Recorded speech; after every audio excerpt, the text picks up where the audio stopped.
Good evening everyone, this is lecture fourth for carbon compounds. Today 16 अक्टूबर। मैं रोहन अग्रवाल। अभी हम लोग कार्बन कंपाउंड्स के लेक्चर 4 पे है और आज वाली क्लास में मेजर आर्टिकल, मेजर कंसेप्ट हम लोगों को हाइड्रोकार्बन सीखना है एंड फंक्शनल ग्रुप सीखना है। लास्ट टर्न पे भी हम लोगों ने हाइड्रोकार्बन के बारे में बात की थी। अभी हम लोग फंक्शनल ग्रुप्स इस टॉपिक के बारे में बात करेंगे। ठीक है, तो पहले थोड़ा सा रिवीजन। कौन से टाइप के कार्बन कंपाउंड होते हैं? स्ट्रेट चेन होते हैं, ब्रांच चेन होते हैं, रिंग चेन होते हैं और रिंग ब्रांच होता है। अगर आप टेक्स्ट बुक ध्यान से पढ़ेंगे तो टेक्स्ट बुक में ये तीन के बारे में इंफॉर्मेशन गिवन है। इसके बारे में इतना इन्फॉर्मेशन नहीं है, बट ये अपन लॉजिकली सोच सकते हैं। राइट, स्ट्रेट चेन कैसा होगा? स्ट्रेट चेन कंपाउंड अगर अपन बनाने जाए तो ऐसा स्ट्रेट चेन हो जाएगा, बराबर। ब्रांचिंग कैसी होगी? ब्रांचिंग, तो ब्रांचिंग में जैसे अपन ने 4 कार्बन एटम एक ब्रांच में लगा दिए एंड देन एक कार्बन एटम ऐसे नीचे लगा दिए ब्रांच जैसा, so that is an example of branching. Can students hear me? Please raise your hands if you can hear me and if you can see that I am writing on the screen. Excellent, thank you so much. Please lower your hands. You can lower your hands now. ठीक है, तो ये वाला example है straight chain का, ये वाला example है ब्रांचिंग का। अब इसमें आप लोगों को डाउट आएगा कि सर उसमें हाइड्रोजन तो दिख नहीं रहे, तो हाइड्रोजन हमें अज्यूम करना होता है। तो मैं यहाँ पे लिख भी देता हूँ, we have to assume the H atoms. Carbon का वैलेंसी 4 है और 4 वैलेंसी के अकॉर्डिंग हम लोग कार्बन को बॉन्ड्स बना देंगे। तो जैसे अगर आप ध्यान से देखें, ये वाले कार्बन एटम की अगर अपन बात करें तो ये वाले कार्बन एटम पे हमें एक ही हाइड्रोजन एटम लगाना पड़ेगा, बाकी जगह हाइड्रोजन एटम्स नहीं लगाने पड़ेंगे। ठीक है, बाकी के जो कार्बन एटम्स है उन बाकी के कार्बन एटम्स पे respectively upon number of hydrogen लगाते जाएंगे। तो मैं क्या करता हूँ, यहाँ पे जल्दी से कितने हाइड्रोजन हमें लगेंगे उसका नंबर लिख देता हूँ। तो जो टर्मिनल वाले हाइड्रोजन होते हैं, टर्मिनल वाले हाइड्रोजन पे अपन जनरली 3-3 आइटम्स लगाते हैं। ध्यान दे कि मैंने जनरली क्यों बोला है, क्योंकि कंपाउंड में डबल बॉन्ड या ट्रिपल बॉन्ड जैसी कंडीशन आ सकती है। जो बीच के एटम होंगे उस पर जनरली दो हाइड्रोजन एटम लगाने पड़ते हैं और यहाँ पे अपन एक हाइड्रोजन एटम लगाएंगे क्योंकि उसकी वैलेंसी फुलफिल करने के लिए उसको एक ही हाइड्रोजन एटम की रिक्वायरमेंट है। अगर मैं और एक दूसरा कंपाउंड यहाँ पे बना लूँ जल्दी से, तो इसमें आप देख पा रहे होंगे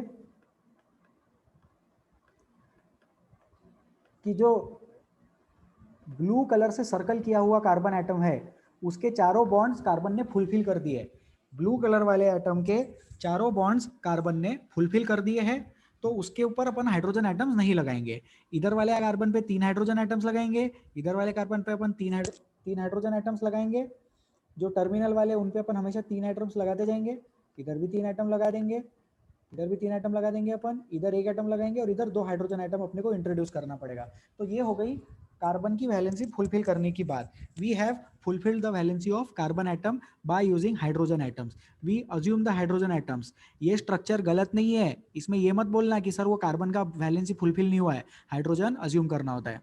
रिंग चेन वाले का एग्जाम्पल देख लो, तो रिंग चेन वाले में छोटा सा एग्जाम्पल अपन लेंगे 4 कार्बन एटम्स का। तो वो 4 कार्बन एटम्स के एग्जाम्पल में ऐसा एक अपन कंपाउंड बना लेंगे स्क्वायर जैसा। और अगर रिंग ब्रांच के अपन बात करें तो जैसे रिंग वाला कंपाउंड अपन बना लेंगे, जल्दी से बना लेंगे इसको। हाँ, और फिर इसमें एक ऐसा बॉन्ड लगा देंगे। तो क्या जनता को समझ में आ रहा है कि जो मैंने ऑरेंज कलर से सर्कल किया है ये वाला है ब्रांचिंग, और जो मैंने ग्रीन कलर से सर्कल किया है ये वाला है ring format.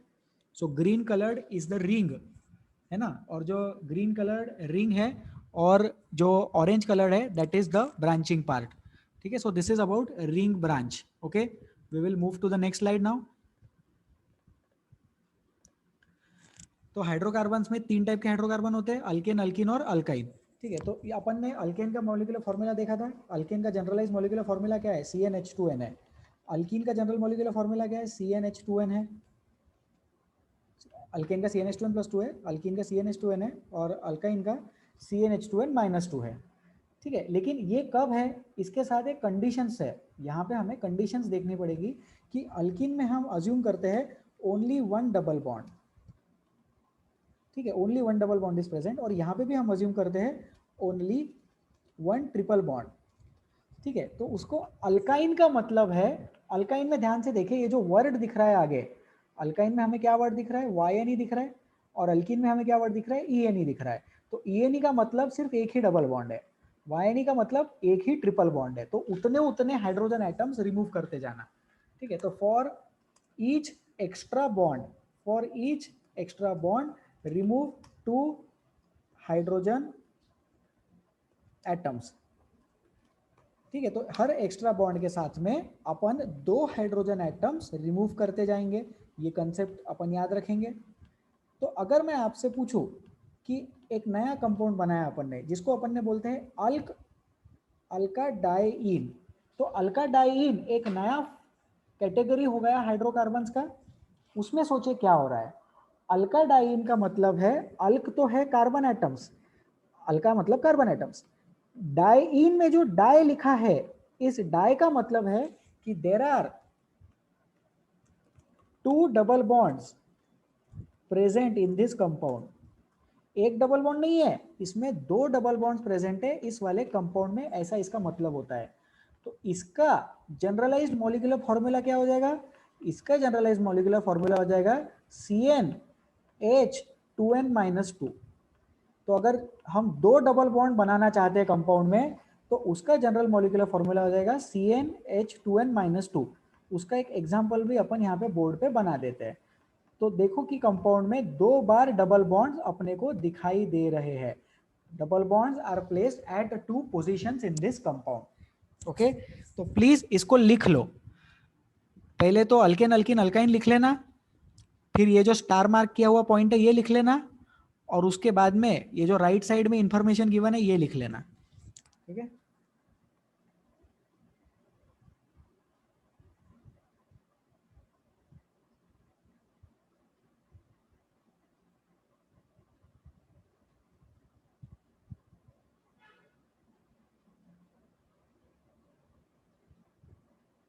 Please write this down.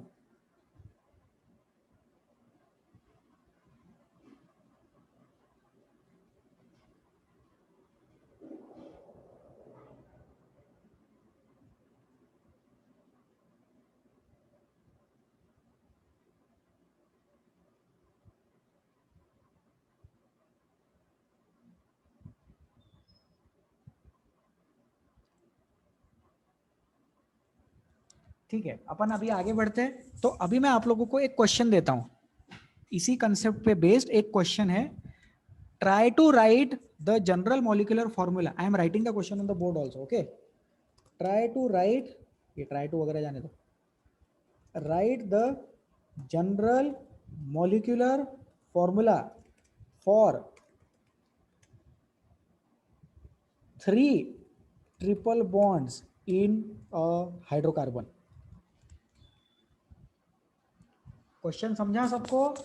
General molecular formula लिखना है 3 ट्रिपल बॉन्ड्स अगर होंगे तो, यदि किसी कंपाउंड में 3 ट्रिपल बॉन्ड्स होते हैं तो उसका जनरल मॉलिक्यूलर फॉर्मूला अपन कैसे लिखेंगे?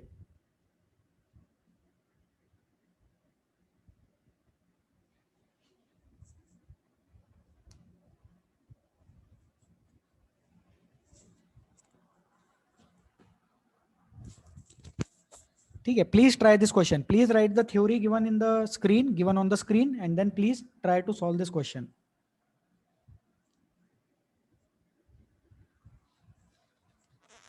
We are required to write the general molecular formula of a compound having 3 triple bonds in the hydrocarbon. उस हाइड्रोकार्बन में 3 ट्रिपल बॉन्ड्स होंगे तो ऐसा मॉलिक्यूलर फॉर्मूला डेवलप करो।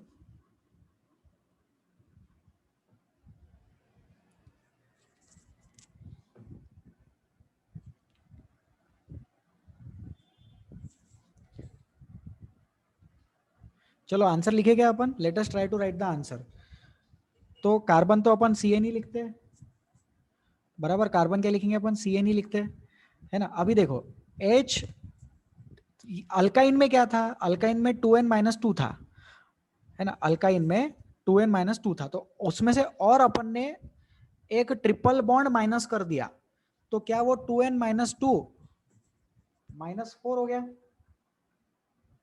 बोर्ड पे देखे सब लोग? बोर्ड पे राइट साइड में नीचे लिख रहा हूं मैं, H लिखा मैंने, और उसके बाद में देखो तो 2n-2 तो ऑलरेडी था, बराबर।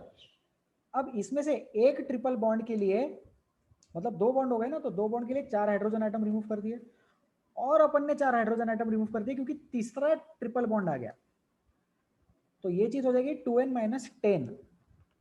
ठीक है, तो the final answer for this question will be CnH 2n-10 हो जाएगा इसका आंसर।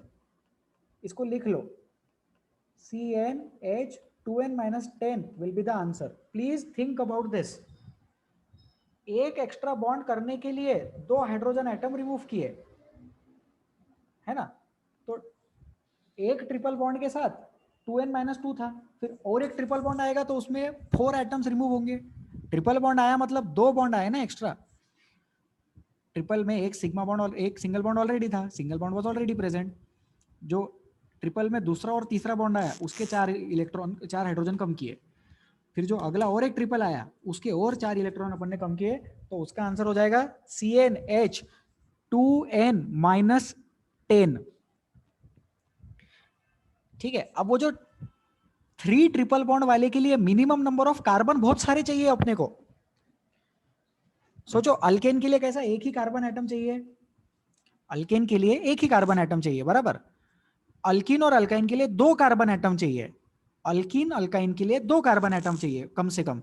तो ये जो मैंने लिखा है CnH2n minus 10, इसके लिए बहुत सारे कार्बन एटम चाहिए रहेंगे। वो कितने चाहिए रहेंगे वो बाद में सोचते बैठना, बट अभी ये समझे, मैं सबसे ये रिक्वेस्ट कर रहा हूं कि यहां पे अपन ये समझे कि एक बॉन्ड रिमूव करने के लिए 2 हाइड्रोजन एटम्स डिलीट करो। एक बॉन्ड लगाया, 2 हाइड्रोजन एटम डिलीट किए, और एक बॉन्ड लगाया, 2 हाइड्रोजन एटम डिलीट किए।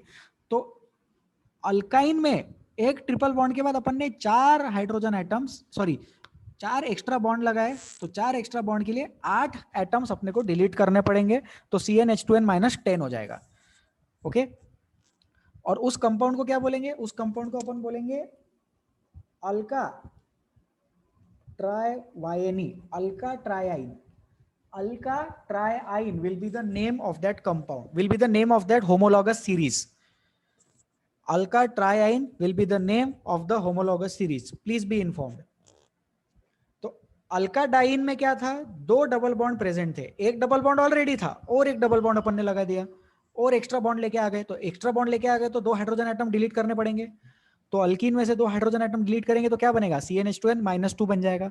तो अल्काडाइन का जनरल मॉलिक्यूलर फॉर्मूला हो जाएगा CnH2n minus 2, एंड अल्काट्राइन का जनरल मॉलिक्यूलर फॉर्मूला हो जाएगा CnH2n minus 10. So that will be the answer. Okay, I request you, please do not send me the messages, please do not send me the answers on message. It gets a bit difficult for me to track the doubts. तो जो doubt है वही आप WhatsApp पे message करेंगे तो थोड़ा better रहेगा। प्लीज आंसर्स मत भेजो, जब आंसर चाहिए होगा I will ask you to send me the answer. I will explain this part again. Okay, alkane CnH2n plus 2 बराबर, अल्कीन एक एक्स्ट्रा बॉन्ड आया तो 2 हाइड्रोजन एटम डिलीट कर दिए, तो CnH2n plus 2 से 2 हाइड्रोजन डिलीट कर दिए, क्या बनेगा?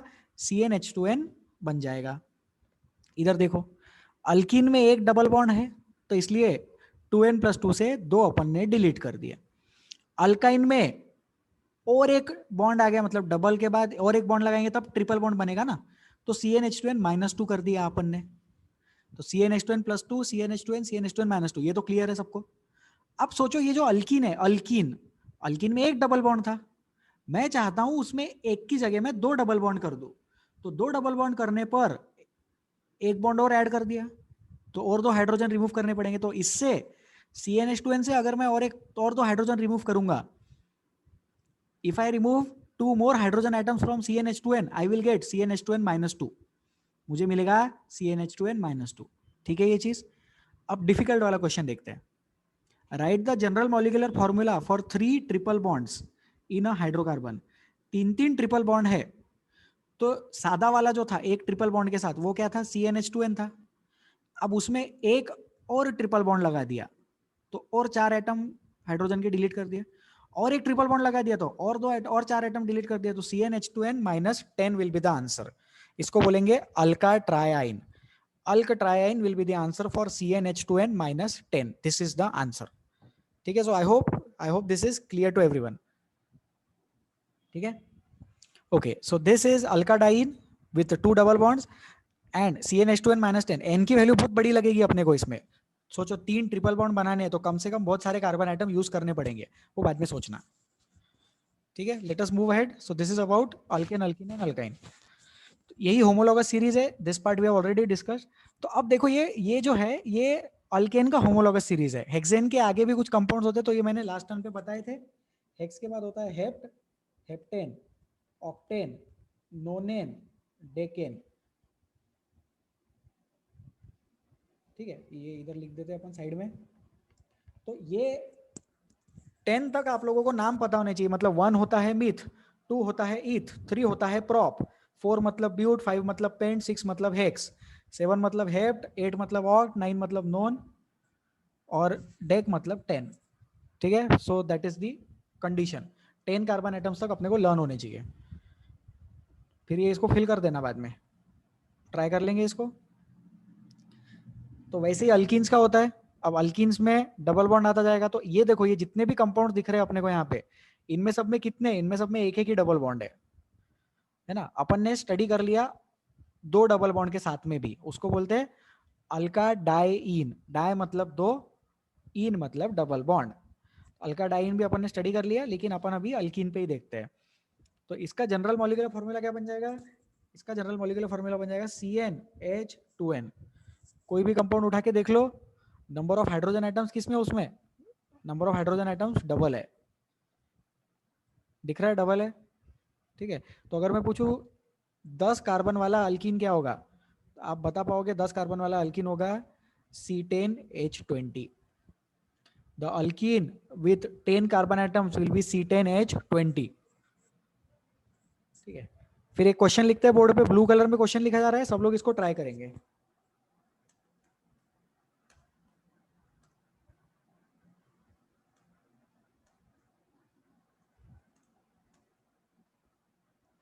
Right the molecular formula for alkyne with 10 carbon atoms. ये क्वेश्चन जनता अभी ट्राई करेगी। Right the molecular formula for alkyne.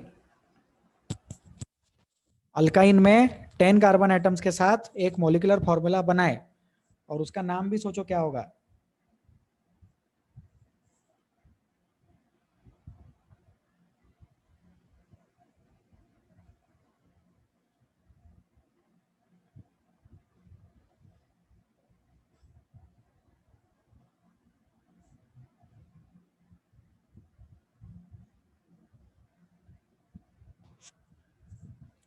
ठीक है, so I am telling the answer now, please do not raise your hands, कुछ होने नहीं वाला है उससे। I am waiting for the students to write this down. Write the molecular formula for alkyne with 10 carbon atoms. 10 carbon atom के साथ में alkyne का मॉलिक्यूलर फॉर्मूला लिखना है।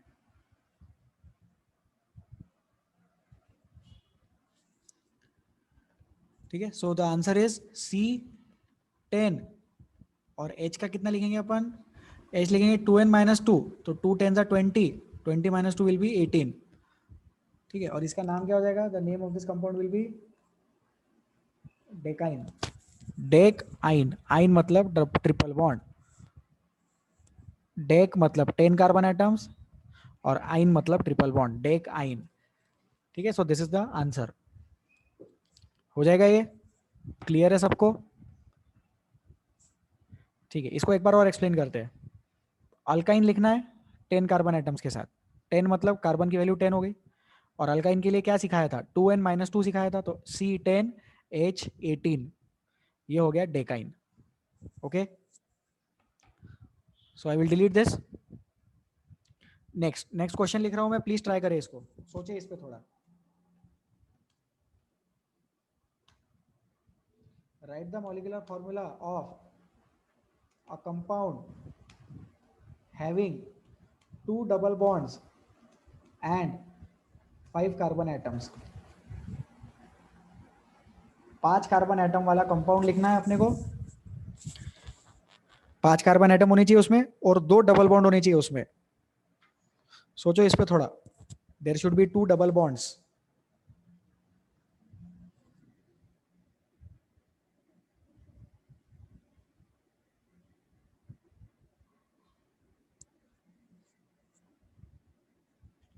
There should be 2 double bonds in this compound. Please try. Please solve.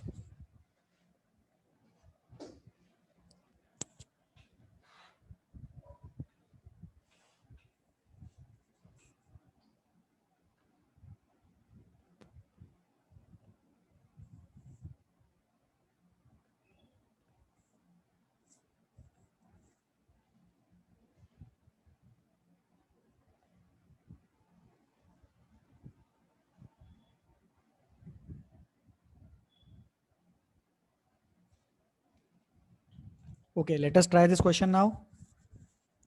दो double bonds बनाने हैं अपने को, है ना। तो पहले तो 5 कार्बन आइटम लिख देते हैं, C5 लिख देते हैं इजीली, है ना।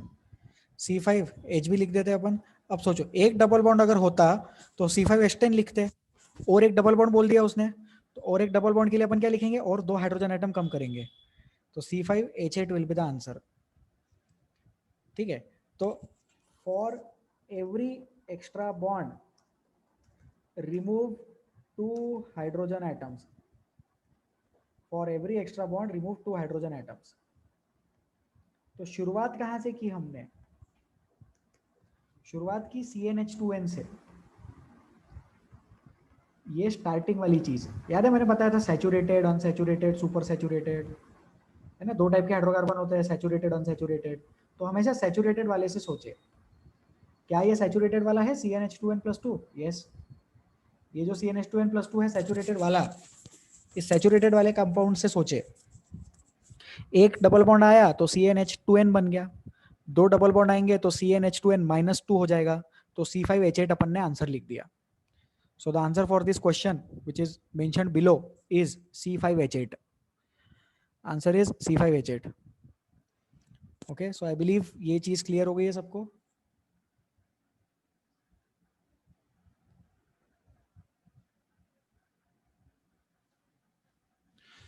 एक बार और डिस्कस करते हैं।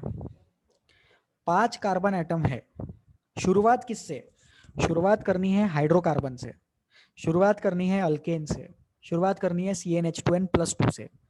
ओरिजिनल कंपाउंड, ओरिजिनल सोचो अल्केन होगा सैचुरेटेड वाला, CnH2n+2। अब वो जो CnH2n+2 है, उसमें से अगर अपन एक डबल बॉन्ड लगाना चाहे तो CnH2n बन जाएगा। उसमें अगर अपन और एक डबल बॉन्ड लगाना चाहे तो CnH2n-2 हो जाएगा, तो इसलिए अपन लिखेंगे C5H8। 5 to the 10 और -2, C5H8 will be the answer. ठीक है, अगर किसी को नहीं भी समझ में आ रहा है तो प्लीज जो पढ़ाया जा रहा है वो नोटबुक में लिख लो, आगे के लिए ये टिप्स बहुत ज्यादा इंपॉर्टेंट है। अभी कुछ नहीं समझ में आ रहा है, इसको लिख लो, बाद में डिस्कस कर लेना, बाद में वीडियो देख लेना। किसी जमाने में ऑफलाइन क्लासेस हुआ करती थी, तब तो वीडियो देखने का चांस भी नहीं हुआ करता था, टीचर से बाद में बात कर लेते थे, दोस्तों के साथ बैठ के डिस्कस कर लेते थे। लेकिन जो क्लास में पढ़ाया जा रहा है वो अपने नोटबुक में होना चाहिए, ताकि कल को जाके अगर अपन डाउट पूछने जाए तो अपने को पता हो कि अपने को क्या नहीं समझा था। तो क्वेश्चन लिख लो और आंसर लिख लो C5H8। और अगर आप लिख ही रहे हो तो ये भी लिख लो कि हर एक्स्ट्रा बॉन्ड के लिए दो हाइड्रोजन एटम रिमूव करते हैं अपन। तो 5 कार्बन के साथ ओरिजिनली कितने हाइड्रोजन रहते थे, 12 रहते थे, है ना। अल्केन में कितने रहते थे, 12 रहते थे।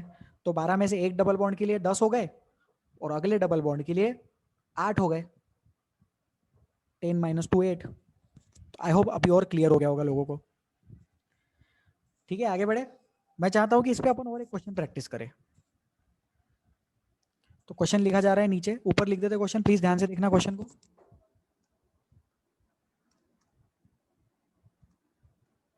Right the molecular formula of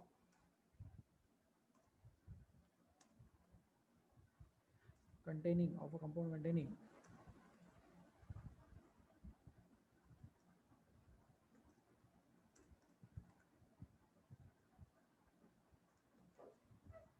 question देखिए, थोड़ा सा ट्रिकी है लेकिन इंटरेस्टिंग है, जनता सॉल्व कर पाएगी मुझे लगता है। बहुत बड़ा क्वेश्चन हो गया। ठीक है, please write down this question. Right the molecular formula of a compound containing 5 carbon atoms. 5 carbon atom चाहिए अपने को उसमें, और एक डबल बॉन्ड और एक ट्रिपल बॉन्ड चाहिए। We need 5 carbon atoms and we need 1 double and 1 triple bond. सोचो इस पे थोड़ा। We need 5 carbon atoms, we need 1 double and 1 triple bond.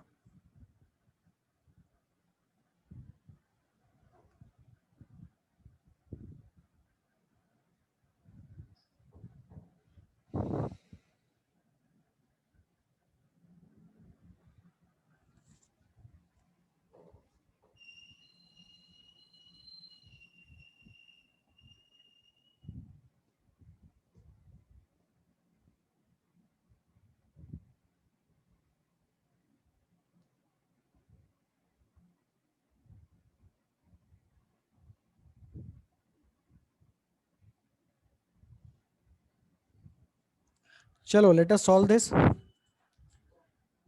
तो कार्बन तो लिख ही लेते हैं अपन, आंसर देख लो नीचे लिख रहे हैं कार्बन, तो 5 लिखना ही है अपने को, क्वेश्चन में ही बोला है। हाइड्रोजन का सिंबल भी अपन लिख ही देते हैं, है ना। अब शुरुआत कहाँ से, शुरुआत हो रही थी CnH2n+2 से। शुरुआत कहाँ से हो रही थी, शुरुआत हो रही थी CnH2n+2 से, बराबर। अब सोचो, एक डबल बॉन्ड और एक ट्रिपल बॉन्ड रिमूव करना है ना, मतलब एक डबल बॉन्ड और एक ट्रिपल बॉन्ड रिमूव करना है। तो डबल बॉन्ड के लिए 2 हाइड्रोजन्स रिमूव, और ट्रिपल बॉन्ड के लिए 4 हाइड्रोजन्स रिमूव। सोचो इस पे, एक डबल बॉन्ड जब लगाते थे अल्केन में, अल्केन में एक डबल बॉन्ड लगाएंगे अल्कीन बनेगा, तो 2 हाइड्रोजन रिमूव करते थे। तो उसी तरह से जब अपन अल्केन में ट्रिपल बॉन्ड लगाते थे तो 4 हाइड्रोजन आइटम्स रिमूव करते थे। डबल बॉन्ड के लिए 2 हाइड्रोजन आइटम्स रिमूव करना है, ट्रिपल बॉन्ड के लिए 4 हाइड्रोजन आइटम्स रिमूव करना है। कहां से, अल्केन से, बराबर। तो अगर हम इस कंपाउंड में डबल और ट्रिपल एक साथ बना रहे हैं, डबल बॉन्ड और ट्रिपल बॉन्ड एक साथ हम बनाना चाहते हैं, तो 6 हाइड्रोजन आइटम्स हमें रिमूव करने पड़ेंगे। तो Cn कंडीशन क्या बन जाएगी, 2n+2 -6 which is equal to 2n-4, 2n-4, तो 5 to the 10, 10-4 6, answer will be C5H6। This is the answer. ठीक है, जनता एक बार बता सकती है कि कितनों का करेक्ट आ गया, करेक्ट आने वाले जनता हाथ उठाए। ठीक है, हाथ नीचे कर लो। ओके वेरी गुड, हाथ नीचे कर लो। एक बार और, कंपाउंड में क्या है, एक डबल बॉन्ड और एक ट्रिपल बॉन्ड है। डबल बॉन्ड के लिए 2 हाइड्रोजन रिमूव करे, ट्रिपल बॉन्ड के लिए 4 हाइड्रोजन रिमूव करे। तो अगर कंपाउंड में दोनों एक साथ आ गए तो 6 हाइड्रोजन एटम्स रिमूव करे। तो CnH2n+2 से 6 हाइड्रोजन एटम्स रिमूव करना है, मतलब 2n-4 लिखना है। तो 2n-4 मतलब इस कंपाउंड के लिए 6 हो जाएगा। C5H6 will be the answer. Okay, so this is easy, late us move ahead.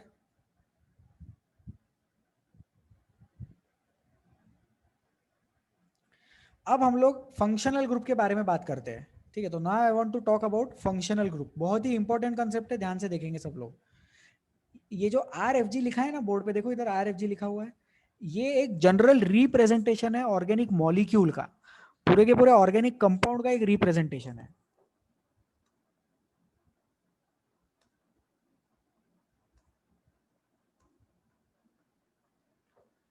ठीक है, so this is a representation of organic compound.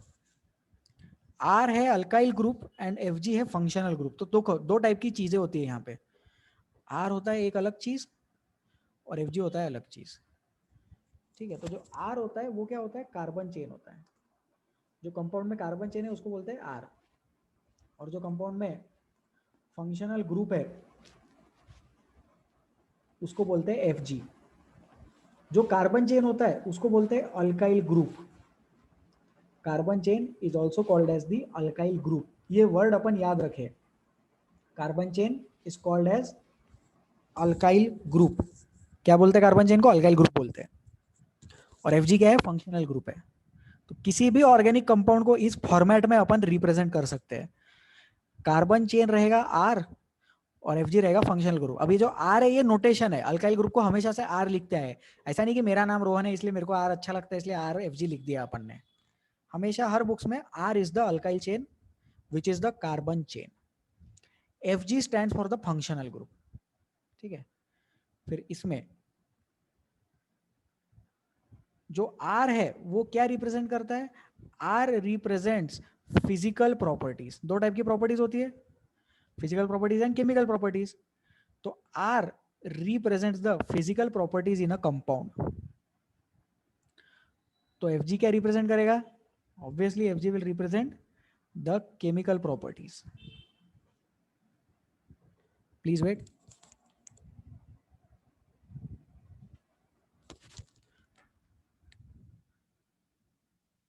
तो फंक्शनल ग्रुप बताता है कंपाउंड की केमिकल प्रॉपर्टीज को, और आर बताता है कंपाउंड की फिजिकल प्रॉपर्टीज को.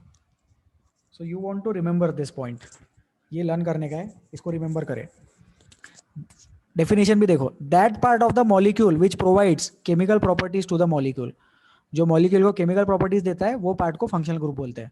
अब जैसे पहला फंक्शनल ग्रुप है अल्कोहल, OH ग्रुप. एक और है carboxylic acid, COOH. Carbon chain देता है फंक्शनल प्रॉपर्टीज, फंक्शनल ग्रुप देता है केमिकल प्रॉपर्टीज. तो अगर अपन कार्बोक्सिलिक एसिड को रिप्रेजेंट करना चाहे तो उसका रिप्रेजेंट कैसा होगा, RCOH. अगर मैं अल्कोहल को रिप्रेजेंट करना चाहूँ तो उसका रिप्रेजेंटेशन कैसा होगा, ROH. So alcohol functional group OH and R will be the carbon chain. Carbon chain के ऊपर अपन फंक्शनल ग्रुप लगाते हैं. फंक्शनल ग्रुप कहाँ लगाते हैं, कार्बन चेन पे लगाते हैं, तभी कंपाउंड में फंक्शनल प्रॉपर्टीज आती है, तभी कंपाउंड में केमिकल प्रॉपर्टीज डेवलप होती है. तो अल्कोहल का रिप्रेजेंटेशन है ROH एंड कार्बोक्सिलिक एसिड का रिप्रेजेंटेशन है RCOOH. That COOH is the functional group. जैसा OH कैसा अल्कोहल का फंक्शनल ग्रुप है, तो ऐसा कार्बोक्सिलिक एसिड का फंक्शनल ग्रुप COOH है. ठीक है, तो इसको लिख लो. स्क्रीन पे जो भी दिख रहा है लिख लो, काम की चीज है. Please write this down.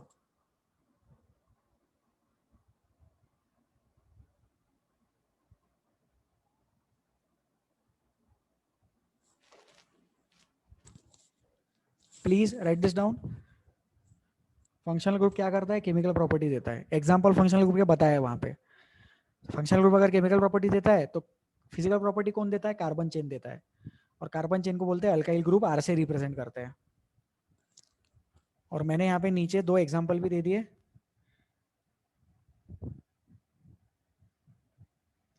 Carboxylic acid और अल्कोहल के, RCOOH एंड ROH. ठीक है.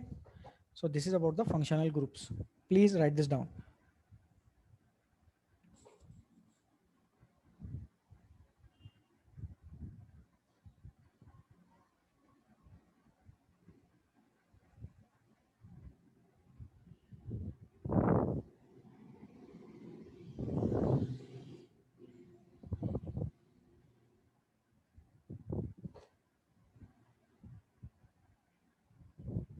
चलो let us move ahead. I assume जनता ने लिख लिया इस चीज को. RFG, R is the alkyl group, carbon chain. ठीक है, तो इसको करते हैं डिलीट, अपन बढ़ते हैं आगे. तो अब जो फंक्शनल ग्रुप अल्कोहल है, अपन पहले ये देखते हैं किधर गया वो.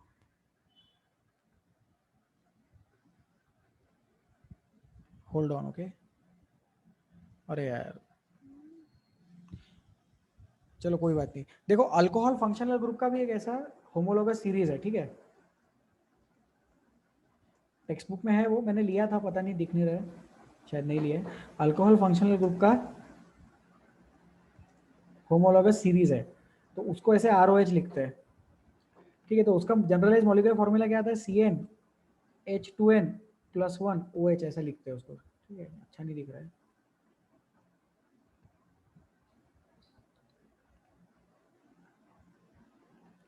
Generalized molecular formula for alcohol homologous series will be CnH2n+1 OH group.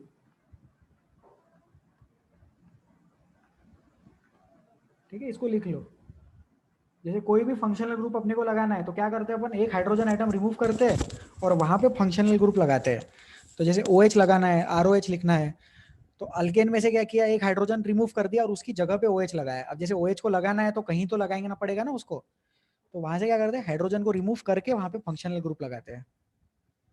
So hydrogen atom is removed from a particular position and then the functional group is attached over there. तो मैं क्या बोल रहा हूँ, मैं ये बोल रहा हूँ कि हाइड्रोजन को हटाओ और OH ग्रुप को लगाओ, CnH2n+1 OH बनेगा.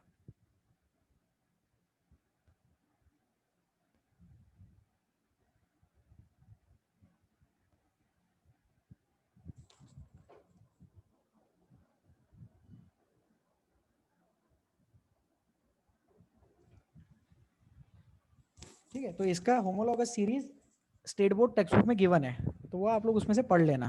ठीक है, नेक्स्ट टर्न पे अपन डिस्कस भी कर लेंगे, चलेगा। अब ये कुछ होते हैं फंक्शनल ग्रुप्स, तो these are some of the functional groups. ठीक है, तो हाँ, हेट्रो एटम, हेट्रो एटम मतलब atom other than carbon and hydrogen is called as hetero atom. बराबर है, hetero, heterolysis, homolysis. Hetero atom मतलब कार्बन के अलावा जो कोई भी एटम अपन यूज करते हैं उसको हेट्रो एटम बोलेंगे। तो अगर हेट्रो एटम हेलोजन है, फ्लोरीन क्लोरीन ब्रोमीन आयोडीन वाला हेलोजन, तो उसको बोलते हैं हेलो, उसको रिप्रेजेंट करते हैं एक्स से। ठीक है, और ये कंडेंस स्ट्रक्चर फॉर्मूला है। तो अभी देखो मैंने कार्बोक्सिलिक एसिड बताया बताया ना इधर, carboxylic C double O H. तो कार्बोक्सिलिक एसिड का स्ट्रक्चर एक्चुअली ऐसा रहता है, जैसे कार्बन का वैलेंसी 4 है, ऑक्सीजन का वैलेंसी 2 है, तो वैलेंसी के अकॉर्डिंग उसको अरेंज करते हैं स्ट्रक्चरल फॉर्मूला में, और ये है condensed structural formula. Condense structural formula मतलब उसको कंडेंस कर दिया, छोटा कर दिया, रिप्रेजेंट करने के लिए इजी कर दिया उसको। ईथर वाला सिंपल रहेगा, इसको बोलते हैं एस्टर। एस्टर में सी डबल बॉन्ड ओ, इधर ओ रहता है। ठीक है, तो इधर अभी एस्टर को कैसे रिप्रेजेंट करते हैं, देखो ester is represented as R C O O R. तो ये हो गया रिप्रेजेंटेशन ऑफ एस्टर। ध्यान से देखे कि इसमें राइट हैंड साइड में भी अपन ने अल्काइल ग्रुप लगाया और लेफ्ट हैंड साइड में भी अल्काइल ग्रुप है। याद है अभी बताया ना, अल्काइल ग्रुप, अल्काइल ग्रुप मतलब वो कार्बन चेन आर से जिसको रिप्रेजेंट करते हैं। तो क्या होता है कि जो आर से रिप्रेजेंट करने वाली चीज है उसको फंक्शनल ग्रुप के साथ लगाते हैं। As a matter of fact functional group को आर के साथ लगाते हैं। Functional group is written with R. ठीक है, तो R C double O R, ये हो जाएगा एस्टर। नाम याद रखे, एस्टर। फिर अगर अपन नाइट्रोजन वाला लिखना चाहे तो आर एन एच टू लिख देंगे। तो R N H two will be the representation for, R N H two will be the representation for amines. ये वर्ड लिखा है ना यहाँ पे, अमाइन, तो ये फंक्शनल ग्रुप का नाम है। R N H two will be the representation for amines. और वो बॉन्डिंग देख लो इसमें, तो स्ट्रक्चर फॉर्मूला में अपन बॉन्ड शो करते हैं और कंडेंस स्ट्रक्चर फॉर्मूला में अपन बॉन्ड्स नहीं शो करते। और ध्यान से देखो हर फंक्शनल ग्रुप के आगे ऐसा छोटा सा डैश लिखा है, जैसे देख रहे हो OH के आगे भी देख रहे हो यहाँ पे डैश है। तो ये जो होता है यहां से बॉन्डिंग की जाती है, मतलब जैसे आर है तो आर को OH से कनेक्ट करने वाली छोटी सी लाइन है, वो सिंगल बॉन्ड वाली लाइन है वो। यहां पर देखो दो जगह सिंगल बॉन्ड वाली लाइन है, यहाँ पे एक जगह सिंगल बॉन्ड वाली लाइन है। ईथर में भी दो जगह से अपन आर को लगाने वाले हैं। तो ईथर का मैं रिप्रेजेंटेशन लिख दूं यहाँ पे, ईथर का रिप्रेजेंटेशन है आर ओ आर। ठीक है, तो इस स्लाइड में अपन ने क्या देखा, अपन ने ये देखा कि हेट्रो एटम क्या होता है, और जो हेट्रो एटम है उसके रिस्पेक्ट में अलग अलग फंक्शनल ग्रुप्स बनते हैं। Different different functional groups are created because of hetero atom. अलग अलग फंक्शनल ग्रुप्स बनेंगे हेट्रो एटम की वजह से। तो ऑक्सीजन, नाइट्रोजन या फिर हेलोजन, ये अपने को स्टडी करना है। बहुत सारे फंक्शनल ग्रुप होते हैं, अराउंड 100-150 फंक्शनल ग्रुप्स है, लेकिन उतने सारे अपने को अभी नहीं पढ़ने। आधी जनता बोल रही है पता नहीं क्या होगा आगे चल के। ठीक है, तो ये नेम लर्न कर लेना, स्ट्रक्चर फॉर्मूला लर्न कर लेना, कंडेंस स्ट्रक्चर फॉर्मूला भी लर्न कर लेंगे अपन। ठीक है, और जो बोर्ड पे मैंने लिखा है अलग से RNH2ROH, वो आप लोग लिख लो। ठीक है, जैसे ये क्या लिखा है, ये एस्टर लिखा है, ये क्या लिखा है, ये अमाइन है, this is ether, this is alcohol. So these are the representations of compounds with the functional groups. These are the representation of the compounds with the functional group. Functional group के साथ में ये compound का representation है।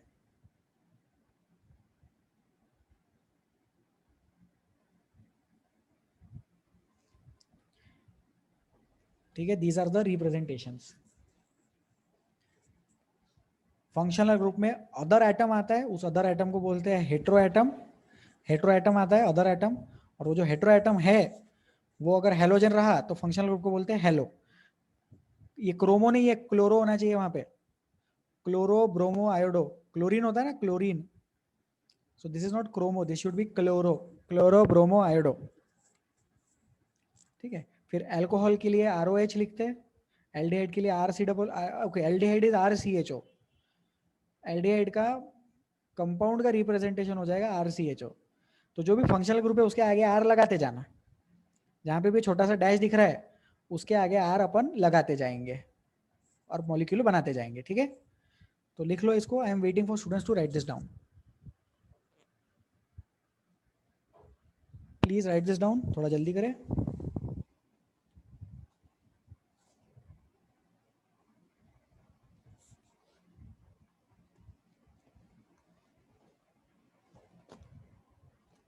Okay, let us move ahead, अपन आगे बढ़ते हैं अभी। आई विल डिलीट दिस, ठीक है। अब डिफरेंट रिप्रेजेंटेशंस, ये कुछ अलग अलग रिप्रेजेंटेशन है ऑर्गेनिक केमिस्ट्री में। तो अभी मैंने बोला ना कि हाइड्रोजन अज्यूम करना, तो उसको क्या बोलते हैं, कार्बन रिंग। जैसे अभी इसमें हाइड्रोजन अज्यूम करना पड़ेगा अपने को, तो ये दो अलग अलग रिप्रेजेंटेशन है साइक्लोहेक्सेन के। देखो 6 कार्बन एटम्स अगर आया तो उसको अपन ने नाम दिया था हेक्स, बराबर। सिर्फ अगर सिंगल बॉन्ड्स रहेंगे तो उसको अपन नाम देंगे एन, करेक्ट है। सिर्फ सिंगल बॉन्ड्स अगर है तो उसको एन बोलते हैं, और 6 कार्बन एटम है तो उसको हेक्स बोलते हैं। तो उसकी वजह से मॉलिक्यूल बन जाएगा, मॉलिक्यूल बन जाएगा हेक्सेन। लेकिन हेक्सेन कैसा रहेगा, हेक्सेन मॉलिक्यूल रहेगा carbon carbon carbon carbon carbon carbon carbon, 3 और 3 6, है ना, ये है हेक्सेन। लेकिन अपन ने देखा है कि कार्बन कंपाउंड्स क्या करते हैं, रिंग फॉर्मेशन भी शो करते हैं। Carbon compounds also show ring formation. तो रिंग फॉर्मेशन के लिए अपन रिंग में बनाएंगे, रिंग में बनाएंगे तो कंपाउंड ऐसा दिखेगा, ठीक है। तो एक इंपॉर्टेंट चीज मैं बता रहा हूं, यहां पे सब लोग ध्यान देंगे। अल्केन्स का मॉलिक्यूलर फॉर्मूला CnH2n+2, बराबर। लेकिन साइक्लो अल्केन्स का मॉलिक्यूलर फॉर्मूला CnH2n। सोचो इस चीज पे थोड़ा, please think about this. Alkane का molecular formula CnH2n, but cycloalkanes का molecular formula CnH2n+2। Think about this. Cyclic compound जो है, जैसे बोर्ड पे देख लो, 6 कार्बन एटम है, कितने हाइड्रोजन एटम्स होंगे उसमें, 12 हाइड्रोजन एटम्स होंगे, right. There will be 12 hydrogen atoms in this compound, गिन सकते हैं अपन। तो मॉलिक्यूलर फॉर्मूला क्या बन जाएगा, साइक्लो अल्केन्स का बन जाएगा CnH2n+2। साइक्लिक स्ट्रक्चर आया तो 2 हाइड्रोजन एटम डिलीट कर देना, क्योंकि कैसा है देखो, ये वाला कार्बन एटम और ये वाले कार्बन एटम को बॉन्ड करना पड़ेगा तभी साइकिल बनेगा। तो साइकिल बनने के लिए इसका एक हाइड्रोजन डिलीट करना पड़ेगा और इसका एक हाइड्रोजन डिलीट करना पड़ेगा, तो CnH2n+2 डेवलप हो जाएगा। ओके, सो हेक्सेन से साइक्लोहेक्सेन बनाने के लिए CnH2n+2 से CnH2n में जाएंगे। इधर का एक कॉर्नर का हाइड्रोजन एटम और इधर का कॉर्नर का हाइड्रोजन एटम अपन को डिलीट करना पड़ेगा। We will be deleting 2 hydrogen atoms, one from left hand side, one from right hand side, और फिर वो साइक्लिक स्ट्रक्चर बनेगा। So the general molecular formula for cycloalkanes will be CnH2n. The general molecular formula for alkanes will be CnH2n+2. Alkane का तो CnH2n+2 समझ में ही आता है, साइक्लो अल्केन्स का CnH2n होता है, इसको समझे।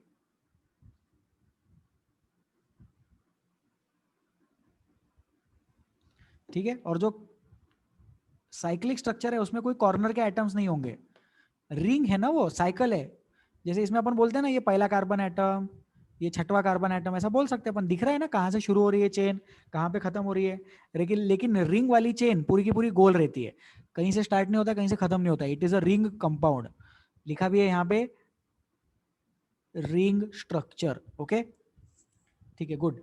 नेक्स्ट पॉइंट, अभी ये इलेक्ट्रॉन डॉट स्ट्रक्चर, तो ये भी रिप्रेजेंटेशन है, ये अपन ने पहले पढ़ा है। इसको बोलते हैं इलेक्ट्रॉन डॉट स्ट्रक्चर और इसको बोलते हैं molecular structure.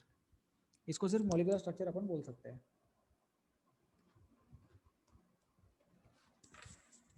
That will be called as molecular structure. उसमें कार्बन भी पता है, हाइड्रोजन भी पता है, और अपन ने बॉन्ड्स भी बता दिए, सिंगल बॉन्ड भी दिख रहा है उसमें और डबल बॉन्ड भी दिख रहा है, ठीक है।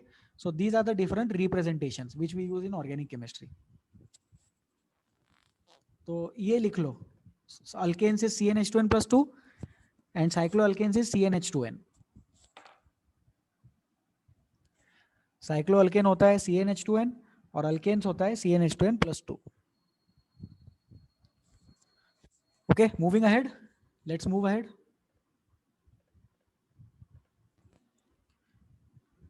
ठीक है, अब अपन आइसोमरिज्म देखेंगे. नया कंसेप्ट स्टार्ट हो रहा है फंक्शनल. देखो अब तक अपन ने क्या क्या स्टडी किया है, please please pay attention. Okay, please pay attention.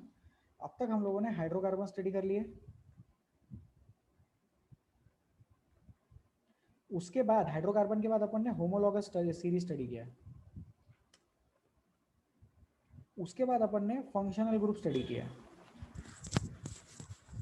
ठीक है, प्लीज वेट. तो हाइड्रोकार्बन, हाइड्रोकार्बन तो जनता को समझ में आ गया होगा, है ना. हाइड्रोकार्बन में क्या था, CnH2n+2 था, CnH2n था, CnH2n-2 था. फिर हाइड्रोकार्बन के वेरिएशन कैसे थे, एक्स्ट्रा डबल बॉन्ड लेके आ गए, एक्स्ट्रा ट्रिपल बॉन्ड लेके आ गए, वो समझ में आ जाता है. होमोलॉगस सीरीज भी वही चीज है, CnH2n+2, CnH2n, CnH2n-2. Functional group में थोड़ा दिक्कत गया होगा लोगों को, लेकिन फंक्शनल ग्रुप अपन बाद में और एक बार ले लेंगे, ये टॉपिक खत्म होने के बाद. Please do not worry about functional groups. अभी आइसोमरिज्म पे ध्यान दें. एक नया आर्टिकल स्टार्ट हो रहा है, आइसोमरिज्म. आइसोमरिज्म का फंक्शनल ग्रुप से कुछ लेना देना नहीं है अभी. As of now there is no relation between isomerism and functional group. So my recommendation is please do not think about functional group now. कुछ तो भी होता है फंक्शनल ग्रुप, केमिकल प्रॉपर्टी देता है कंपाउंड में, हेटेरो एटम रहता है उसमें, चलेगा, बाजू में रख दो उसको. अभी आइसोमरिज्म पे सोचो, क्योंकि आइसोमरिज्म का रिलेशन हाइड्रोकार्बन और होमोलॉगस सीरीज से है, फंक्शनल ग्रुप से नहीं है. ओके, तो डेफिनेशन देखते हैं. Compounds having same molecular formula but different structural arrangement. ऐसे कंपाउंड्स जिसमें मॉलिक्यूलर फॉर्मूला तो सेम है लेकिन स्ट्रक्चर में वेरिएशन आ गया, डिफरेंस आ गया. कुछ क्या डिफरेंस आ गया, स्ट्रक्चरल अरेंजमेंट का डिफरेंस आ चुका है. There is a difference in the structural arrangement. तो लेफ्ट में देखो ब्यूटेन दिखा है जनता को, ब्यूटेन दिखेगा, ये 4 कार्बन एटम वाले कंपाउंड को ब्यूटेन बोलते हैं. This is called as butane. Okay, अब ये जो ब्यूटेन है, इस ब्यूटेन में चारों कार्बन एटम में ऐसे स्ट्रेट चेन में बना सकता था, या फिर मैं चारों कार्बन एटम रिंग फॉर्मेट में, सॉरी ब्रांचिंग फॉर्मेट में बना सकता था. तो इसमें देखो जैसे ये स्ट्रेट चेन दिखाई दे रही है और उस पे इमेजिन करो कि ये ब्रांच लगा दिया अपन ने. तो एक्चुअली क्या किया, जैसे ये वाला जो कार्बन एटम था इसको ऐसे यहां से कट कर दिया और ये यहां पे लगा दिया. समझ में आया ना. देखो ये जो कार्बन एटम था, सब लोग ध्यान देंगे बोर्ड पे, ये जो पिंक कलर में मैंने कार्बन एटम को मेंशन किया है, इसको यहां से कट कर दिया और ये वाले कार्बन एटम पे जाके लगा दिया. तो क्या बन गया, उसका एक दूसरा फॉर्मेशन बन गया, स्ट्रक्चर दूसरा आ गया, उसका स्ट्रक्चर दूसरा आ चुका है. तो ये दो कंपाउंड्स को क्या बोलते हैं, ये दो कंपाउंड्स को आइसोमर्स बोलते हैं. These two compounds are called as isomers. Structural isomer बोला जाता है इन चीज को. ठीक है, बी वाला एग्जांपल देखें राइट साइड में.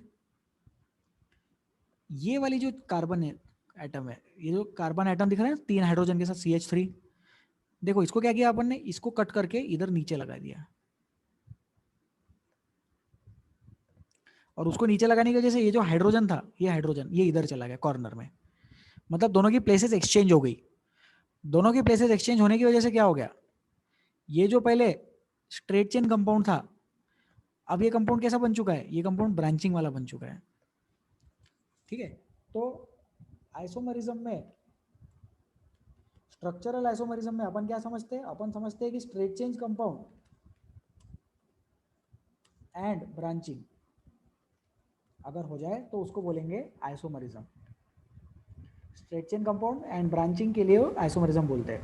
ठीक है, अब सबसे ज्यादा इंपॉर्टेंट पार्ट, सबसे इंपॉर्टेंट कंसेप्ट आइसोमरिज्म का, molecular formula should be the same. Compound का जो है मॉलिक्यूलर फॉर्मूला वो सेम होना चाहिए. अगर मॉलिक्यूलर फॉर्मूला सेम नहीं है तो आइसोमरिज्म नहीं हो सकता. If the molecular formula is not same then isomerism cannot exist. Molecular formula must be same for isomerism to happen. Isomerism करवाने के लिए molecular formula same होना ही चाहिए. It is a necessary condition. Very very important. अगर molecular formula same है लेकिन structures different है तो ही isomerism बोलना. ठीक है, सोचो इसको, स्ट्रेट चेन कंपाउंड और branching compound, straight chain and branching, ये दोनों क्या होंगे, आइसोमर होंगे। क्यों? क्योंकि उनके मॉलिक्यूलर फॉर्मूला सेम है लेकिन स्ट्रक्चरल अरेंजमेंट डिफरेंट आ गया। Because their molecular formulas are same and the structures are different, therefore they will be isomers, therefore they will be structural isomers. Please make a note of this point, that molecular formula must be the same and structures should be different. Structure कैसे different होंगे, straight chain और branching ऐसे different होंगे structures. Straight chain compound and branching compound will be the difference. Please write this down. तो board पे जो दिख रहा है ये हटा देते हैं, ये काम का नहीं है। हाँ, जो कुछ भी बोर्ड पे दिख रहा है लिख लो। Please write this down. I am waiting for 1 minute for the students to write this down. Okay, and isomerism में अगर डाउट है तो व्हाट्सएप पे मैसेज करें। Please send a message if you have difficulty in isomerism only. I will be taking doubts only for isomerism, बाकी के doubts reply करूंगा individually.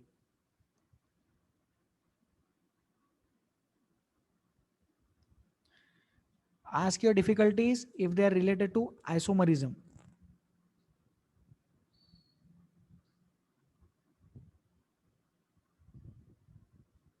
And please write this down, थोड़ा जल्दी लिखो।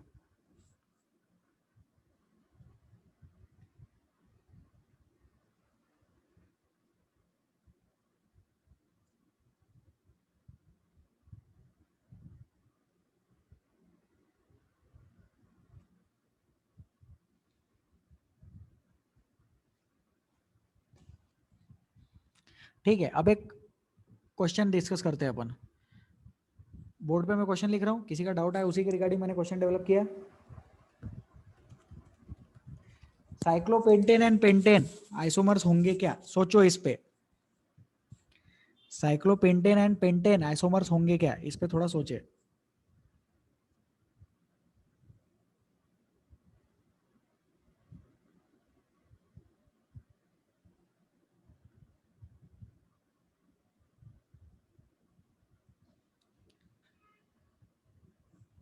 So the answer is no, they will not be isomers. Reason देखे, cyclopentane का molecular formula क्या है, C5H12 है, एंड पेंटेन का मॉलिक्यूलर फॉर्मूला क्या है, सॉरी उल्टा हो गया, साइक्लोपेंटेन का मॉलिक्यूलर फॉर्मूला है C5H10 एंड पेंटेन का मॉलिक्यूलर फॉर्मूला है C5H12। तो ये दोनों कंपाउंड का भले ही स्ट्रक्चर अलग अलग है, लेकिन स्ट्रक्चर अलग अलग तो है लेकिन मॉलिक्यूलर फॉर्मूला भी अलग हो गया ना। मॉलिक्यूलर फॉर्मूला सेम होना चाहिए। यदि मॉलिक्यूलर फॉर्मूला सेम होता है, सेम मॉलिक्यूलर फॉर्मूला, तो ही उस चीज को आइसोमरिज्म बोलना। साइक्लोपेंटेन कैसा रहेगा, 5 कार्बन एटम है बराबर, लेकिन हाइड्रोजन एटम सेम नहीं हुए ना। हाइड्रोजन एटम सेम अगर होंगे तो ही वो स्ट्रक्चरल आइसोमरिज्म कहलाएगा। तो पेंटेन मैं बना देता हूं, पेंटेन देख लो इधर, रेड कलर में मैं पेंटेन बना रहा हूं। अब पेंटेन का अगर अपन आइसोमर बनाने जाए तो उसमें ब्रांचिंग कर सकते हैं। तो जो 5वां कार्बन आइटम है, 5वां कार्बन आइटम उसको देख लो, मैं ऐसा नीचे लगा के ब्रांच बना देता हूं। अब ये दोनों बन गए पेंटेन के आइसोमर। ठीक है, तो इसको लिख ले। Answer is no, cyclopentane and pentane isomer नहीं शो कर सकते, they are not isomers of each other. लिख लो इसको, cyclopentane and pentane are not isomers of each other. Cyclopentane and pentane are not isomers of each other.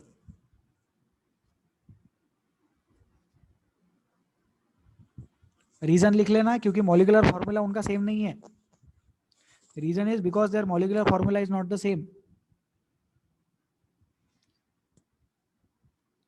और जो right side में red box में जो 2 कंपाउंड बना है वो लिख लेना। बोथ दिस कंपाउंड्स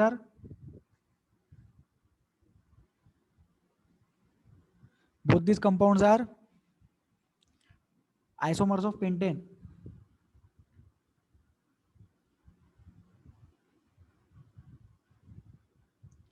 ठीक है, और ये जो चेंजिंग ऑफ ऑर्डर है ये रैंडमली होता है, मतलब कहीं से भी कोई भी एटम को अपन हटा के कहीं से भी एटम लगा सकते हैं, उसमें कोई प्रॉब्लम नहीं है। लेकिन सिर्फ ये याद रखना कि जो स्ट्रेट चेन कंपाउंड है वो ब्रांच में कन्वर्ट हो जाना चाहिए। अगर आप आखिरी का कार्बन आइटम निकाल के पहले पोजीशन पे लगाएंगे तो वो तो फिर स्ट्रेट चेन ही बन गया ना। ब्रांचिंग दिखनी चाहिए उसमें, अगर ब्रांचिंग दिखेगी तो ही आइसोमरिज्म कंसिडर करेंगे अपन। बीच का एटम भी कट करके लगा सकते हो, उसको कोई फर्क नहीं पड़ता, लेकिन स्ट्रेट चेन जैसा एक कंपाउंड दिखना चाहिए और दूसरा कंपाउंड ब्रांचिंग जैसा दिखना चाहिए, तभी अपन उसको आइसोमरिज्म बोलेंगे। One compound should be in the format of straight chain and one compound should be in the format of branching. Only then we will consider that it is isomerism. Only then we will consider that it is structural isomerism. ठीक है। हाँ, अभी isomerism जो है वो सिर्फ organic chemistry में होता है क्या? नहीं, इनऑर्गेनिक केमिस्ट्री में भी होता है आइसोमेरिज्म, लेकिन वो 12th में पढ़ते हैं। वो बहुत डिफिकल्ट नहीं है, बहुत आगे के हाई लेवल का टॉपिक है। So for the time being just understand that isomerism is only for organic compounds. Actually inorganic compounds में भी आइसोमेरिज्म होता है, लेकिन वो 12th में पढ़ते हैं। इंटरेस्टिंग टॉपिक है वो भी, बहुत टाइम है उसको अभी। ठीक है। So isomerism means having same molecular formula but there is a difference in the structural arrangement.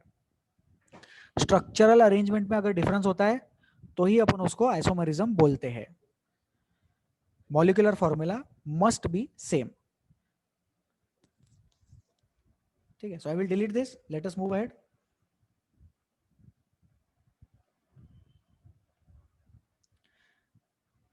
ठीक है। So these are the various types of hydrocarbons. अब अपन कुछ टाइप्स ऑफ हाइड्रोकार्बन्स देखेंगे।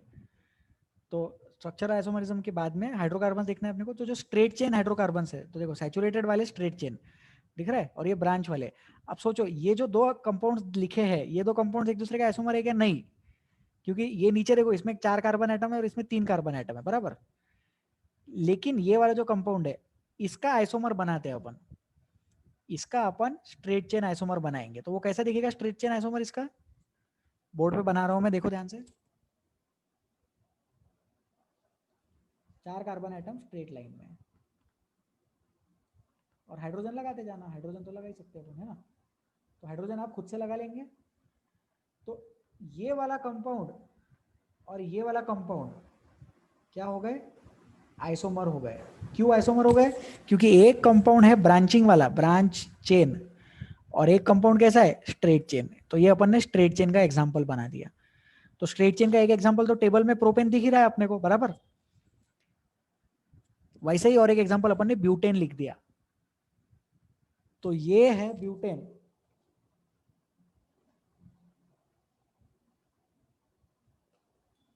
This compound is butane and this compound is isobutane. जो ये compound है ये आइसोब्यूटेन है। इसका नाम आइसोब्यूटेन ऐसा ही पड़ा है, इसको लर्न कर लेना। Learn the name isobutane. Okay. So butane and isobutane are isomers. ये मुझे बताना था, इसलिए मैंने आइसोमर्स पढ़ाया पहले। So butane and isobutane are isomers. उसमें butane is the straight chain hydrocarbon and isobutane is the branched chain hydrocarbon. Please write this down. Butane is the straight chain isomer and isobutane is the branched chain isomer. अब इसमें सोचो वो जो propane बनाया है ना ऊपर, सबसे पहले ऊपर जो प्रोपेन है, देखो ब्लू कलर के बॉक्स में मैंने लिखा है, इसका आइसोमर बनेगा क्या? ट्राई करो, देखो तो इसका आइसोमर बनता क्या?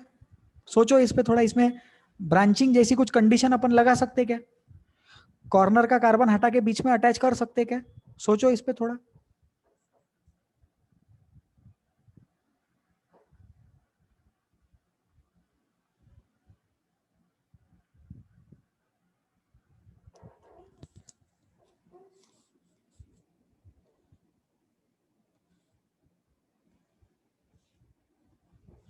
हम इस कंडीशन में प्रोपेन का ब्रांच चेन हाइड्रोकार्बन बना सकते हैं क्या?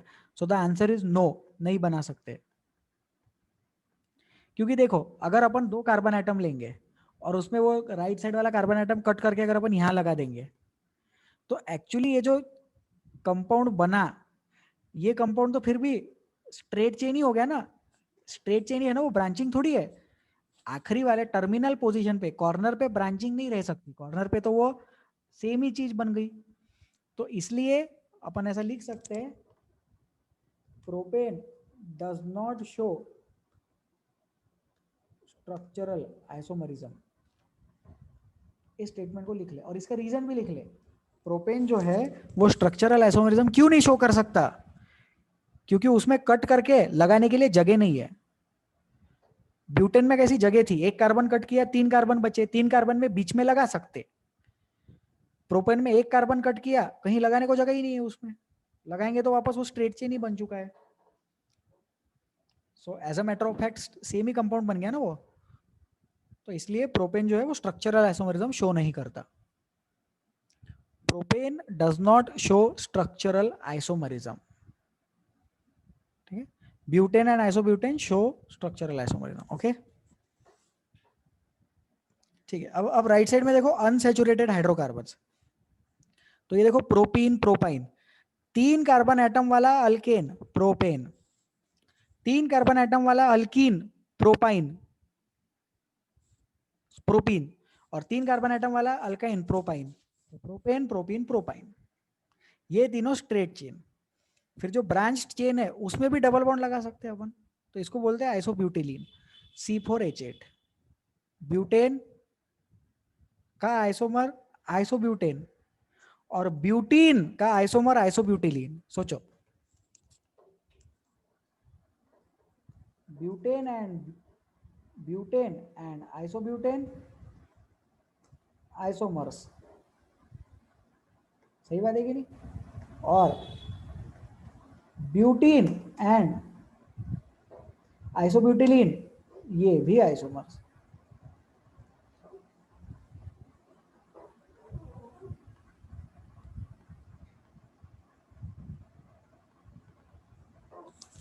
Butane and isobutane are isomers, and at the same time butene and isobutylene are also isomers.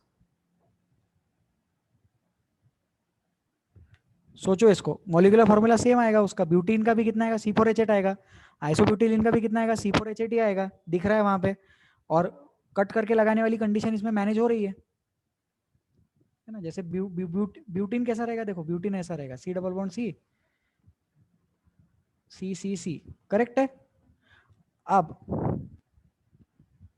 अपन ने क्या किया, ये जो लाल कलर में मार्क किया ना लास्ट वाला कार्बन एटम, उसको कट करके लगा देंगे, बीच में लगा देंगे उसको कट करके। देखो बीच में लगा दिया कट करके, तो ये जो बना है मैंने यही आइसोब्यूटिलीन है। ध्यान से देखो सेम ही लगेगा वो आपको, थोड़ा टेढ़ा करके लिखा है टेक्स्ट बुक में, but same compound.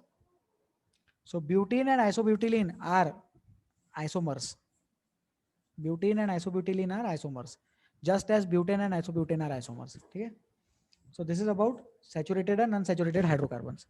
Last article इसमें साइक्लिक हाइड्रोकार्बन मतलब साइक्लिक वाला, तो इसमें बता दिया मैंने साइक्लो अल्केन बोलते हैं। तो जैसे साइक्लोहेक्सेन वैसे साइक्लोहेक्सीन डबल बॉन्ड, और अगर 3 डबल बॉन्ड आ गए तो उसको बेंजीन बोलते हैं। इसको लर्न करना, फ्यूचर में बहुत पढ़ने को मिलेगा बेंजीन के बारे में, लेकिन फॉर द टाइमिंग प्लीज इसको जस्ट लर्न कर ले that this compound is called as benzene C6H6। बहुत ही इंपॉर्टेंट कंपाउंड है। 90% of the medicine, 99% of the medicine are created by using benzene. So benzene is the most important compound for pharmaceuticals. Drug industry में benzene बहुत ज्यादा important है। C6H6 is the name of the compound. Sorry, C6H6 is the molecular formula of this compound, benzene. ठीक है, तो देखो table कैसा arranged है, सैचुरेटेड एक तरफ, अनसैचुरेटेड एक तरफ। अनसैचुरेटेड मतलब या तो डबल बॉन्ड या तो ट्रिपल बॉन्ड, सैचुरेटेड मतलब सिर्फ सिंगल बॉन्ड्स। और हॉरिजॉन्टली कैसा अरेंज्ड है table, straight chain, branch chain और साइक्लिक। स्ट्रेट चेन फॉर्मेशन भी है, ब्रांच चेन फॉर्मेशन भी है और साइक्लिक फॉर्मेशन भी है इन कंपाउंड्स में। ठीक है, तो ये टेबल मैंने एक्सप्लेन कर दिया और इस टेबल को मैंने आइसोमरिज्म से भी रिलेट कर दिया। Today's lecture is important, please you may have to again view this lecture again on YouTube. ठीक है, so let us move ahead. ठीक है, अब इसके बाद IUPAC नॉमेनक्लेचर सिस्टम देखते हैं अपन। तो आज वाली क्लास में सिर्फ IUPAC का मैं इंट्रोडक्शन दूंगा। एक इंटरनेशनल यूनियन है IUPAC बोल के, तो एंड के लिए ए नहीं है, ए के लिए अप्लाइड के लिए है। So there is a union of chemists all over the world, not just in India, this is a international organisation. IUPAC बोलते हैं इसको, प्रोनाउंस इसको IUPAC करते हैं, IUPAC। So this is the body which takes care of all the happenings in chemistry around the world. तो happenings मतलब जैसे कोई भी नया मॉलिक्यूल डेवलप हुआ उसको नाम देना है, उसका मॉलिक्यूलर फॉर्मूला डेवलप करना है ना, जितना भी रिसर्च होता है वो सारा IUPAC को एड्रेस किया जाता है. So this is like a official body of chemists all over the world. मैं इसका मेंबर नहीं हूँ, ठीक है, नहीं हूँ. Okay, so IUPAC is the organisation. IUPAC के बहुत सारे काम है, लेकिन हमारे केस में सबसे ज्यादा इंपॉर्टेंट काम इसका नॉमेनक्लेचर है. Nomenclature is naming of the compounds. अब क्या होता है, IUPAC क्या करता है, IUPAC रूल्स बनाता है. IUPAC creates rules.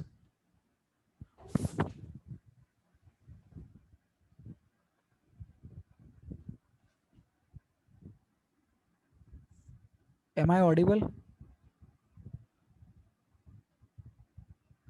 Please raise your hands. Everyone, please lower your hands. पहले तो हाथ नीचे करो पहले. Guys, please lower your hands, everyone. Okay. Now raise your hands if you can hear me properly. Okay, thank you. अब तक मैंने सिर्फ ये बोला कि IUPAC एक ऑर्गेनाइजेशन है. दुनिया भर के केमिस्ट लोग, दुनिया भर के केमिस्ट्री के साइंटिस्ट लोग इसके मेंबर रहते हैं. और ये ऑर्गेनाइजेशन के बहुत सारे काम है. हाथ नीचे कर लो पहले. इस ऑर्गेनाइजेशन के बहुत सारे काम है. हमारे लिए सबसे इंपॉर्टेंट काम इसका नॉमेनक्लेचर है, naming of the compounds. Compound का जैसे नाम करना है, उसके जो रूल्स डेवलप करते हैं वो ये ऑर्गेनाइजेशन डेवलप करता है. ऑर्गेनिक कंपाउंड और इनऑर्गेनिक कंपाउंड दोनों के. लेकिन क्या है कि ऑर्गेनिक कंपाउंड्स बहुत सारे हैं ना, तो इसके ऑर्गेनिक कंपाउंड के नॉमेनक्लेचर के रूल्स बहुत फेमस है. ऐसे रूल्स इस ऑर्गेनाइजेशन ने इनऑर्गेनिक कंपाउंड के लिए भी बनाए हैं, लेकिन वो इनऑर्गेनिक कंपाउंड के रूल्स इतने ज्यादा डिस्कस नहीं होते, लेकिन वो रूल्स अपने को पढ़ने पड़ते हैं. ऑर्गेनिक कंपाउंड्स के बहुत सारे रूल्स होते हैं, उसमें से कुछ रूल्स मतलब इंट्रोडक्शन पार्ट हमने पूरा आइसोमरिज्म नहीं स्टडी किया. क्लास 11th में मेरा पिछले 1 महीने से आइसोमरिज्म चल रहा है, सिर्फ इंट्रोडक्शन हमने स्टडी किया है. ऐसा ही नॉमेनक्लेचर भी टॉपिक है. वो नॉमेनक्लेचर टॉपिक का इंट्रोडक्शन हमें 10th क्लास में स्टडी करना है. और वो जो बॉडी है जो रूल्स बनाती है, स्टैंडर्डाइजेशन ऑफ केमिस्ट्री जो बॉडी करती है, उसको IUPAC बोलते हैं. That body is called as IUPAC. ठीक है, तो रूल्स तो अपन नेक्स्ट टर्न पे देखेंगे. आप लोगों को आज के लिए सिर्फ होमवर्क ये है कि learn the names of the word roots. तो ये IUPAC का जो नेम होता है, उस नेम का फॉर्मेट होता है प्रीफिक्स, वर्ड रूट, सफिक्स.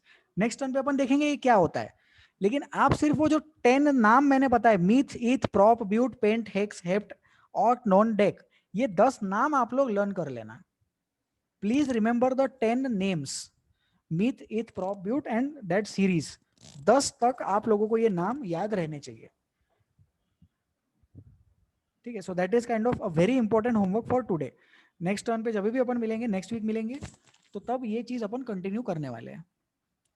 तो नेक्स्ट क्लास में नॉमेनक्लेचर पढ़ाया जाएगा फिर से, सॉरी फंक्शनल ग्रुप्स फिर से अपन डिस्कस करेंगे, नॉमेनक्लेचर पढ़ेंगे and reaction of organic compounds भी डिस्कस करेंगे. और उसके बाद वाली क्लास में soaps and detergents, polymers discuss किया जाएगा.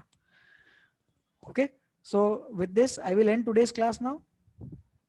Now I will be replying to your difficulties on the WhatsApp chat. Individually आप लोगों को WhatsApp पे reply आएगा doubts का. Okay, so please take care of yourselves. We will meet next week now.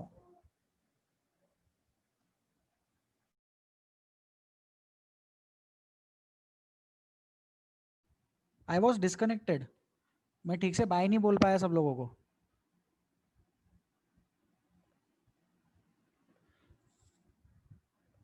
So bye. Please take care of yourselves. We will meet next week. I will be teaching functional groups again. Do not worry. Functional groups पढ़ाएंगे फिर से. Nomenclature start करेंगे. I am ending the meeting now. Thank you so much.